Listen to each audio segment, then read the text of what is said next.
നമസ്കാരം. 2025 ഒക്ടോബർ 30 വ്യാഴം. കൊച്ചേട്ടന്റെ കത്ത്. അതിരേത് എതിരാര്?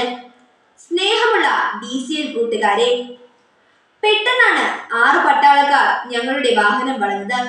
ഒലിവ് ഗ്രീൻ കലർന്ന ഇരുണ്ട നിറത്തിലുള്ള യൂണിഫോമിൽ കൈകളിൽ AK-203 റൈഫിളും ജാഗ്രതയുള്ള നോട്ടവുമായി അവർ ഞങ്ങളുടെ അടുത്തെത്തി.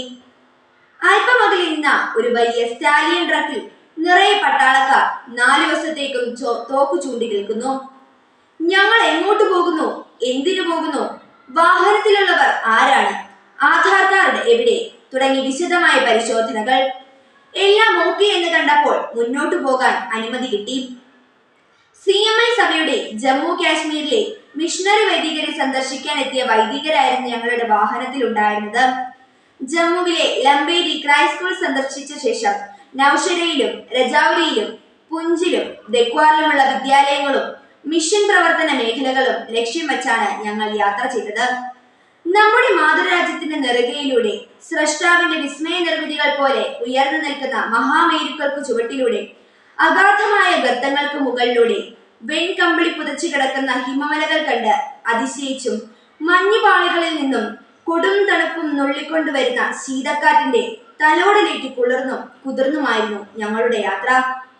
പ്രിയ കൂട്ടുകാരെ, ഞാൻ ഈ കത്ത് നിങ്ങൾക്ക് എഴുതുന്നത് വളരെ പ്രധാനപ്പെട്ട ഒരു കാര്യം നിങ്ങളുടെ ശ്രദ്ധയിലേക്ക് കൊണ്ടുവരാനാണ്. ലംബോരി മുതൽ ശ്രീനഗർ വരെയുള്ള ഇടുങ്ങിയ പാതയിലെ 320-ലേറെ കിലോമീറ്റർ ദൂരം താണ്ടാൻ 10 മുതൽ 15 മണിക്കൂറെങ്കിലും വേണം. നമ്മുടെ രാജ്യത്തിന്റെ അതിർത്തി ഗ്രാമങ്ങളിലൂടെയായിരുന്നു ഈ യാത്ര. അഗ്നൂറും സുന്ദർബാനിയും സുരൻകോട്ടയും പുൽവാമയും തനമണ്ടിയും തുടങ്ങി അതിസുരക്ഷയുള്ള അതിർത്തി ഗ്രാമങ്ങളിലെല്ലാം സമ്പൂർണ്ണ സജ്ജരായ 100 കണക്കിന് സായുധ സേന സദാ നേരവും കണ്ണിമ ചിമ്മാതെ കാവലിരിക്കുകയാണ്.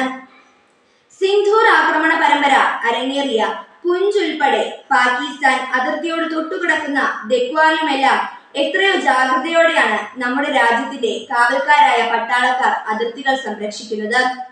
നമ്മുടെ രാജ്യത്തിന് അതിരുകളുണ്ട്, അതിനപ്പുറത്ത് അയൽരാജ്യങ്ങളുണ്ട്. ഇന്ത്യയോട് സൗഹൃദവും ശത്രുതയുമുള്ള രാജ്യങ്ങളുണ്ട്. അതിനാൽ നമ്മുടെ രാജ്യത്തിന്റെ അതിരേത്, നമ്മോട് എതിരുള്ളവർ ആരല്ല എന്ന് രാജ്യത്തിനറിയാം. അതിനനുസരിച്ചാണ് അതിരുകളിൽ സുരക്ഷാ സേനയെ വിന്യസിച്ചിരിക്കുന്നത്. നമ്മുടെ ജീവിതവും ലക്ഷ്യങ്ങളും നമ്മുടെ വ്യക്തിത്വവും ബന്ധങ്ങളും സുരക്ഷിതമാണോ എന്നുകൂടി ഗൗരവമായി ചിന്തിക്കണം. രാജ്യങ്ങൾ തമ്മിലുള്ള ബന്ധത്തിന് അതിരുകൾ ഉള്ളതുപോലെ നമ്മുടെ വ്യക്തിബന്ധങ്ങൾക്കും അതിരുകൾ വേണം.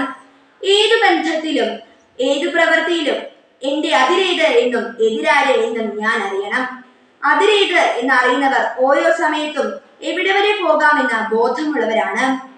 നമ്മുടെ ലക്ഷ്യത്തിലേക്കും വിജയത്തിലേക്കുമുള്ള യാത്രയിൽ സുരക്ഷ കുറവുള്ള ജാഗ്രത പാളുന്ന അതിരുകളിലൂടെ നമ്മുടെ എതിരാളികൾ നുഴഞ്ഞു കയറും.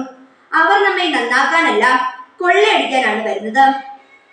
നല്ല വ്യക്തിത്വങ്ങളുടെ അതിരുകളിൽ ദൈവവിശ്വാസം, മാതാപിതാക്കളോടും കുടുംബത്തോടും ഉറച്ച സ്നേഹം, അധ്യാപകരോടുള്ള ആദരവ്, സാഹോദര്യം, സേവന സന്നദ്ധത, കൃത്യനിഷ്ഠ, അച്ചടക്കം, സത്യസന്ധത, നീതിബോധം തുടങ്ങിയ കരുത്തുറ്റ മൂല്യങ്ങൾ പട്ടാളക്കാരായ ജാഗ്രതയോടെ കാവൽ നിൽക്കുന്നുണ്ടാകും.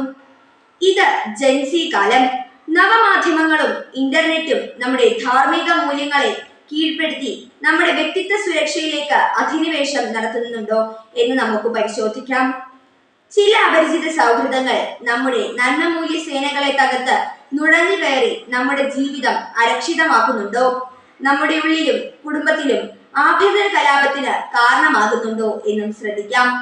എപ്പോഴും സ്വയം ചോദിക്കാം, എന്റെ അതിരേത് എതിരാര്? ആശംസകളോടെ സ്വന്തം കൊച്ചേട്ടൻ.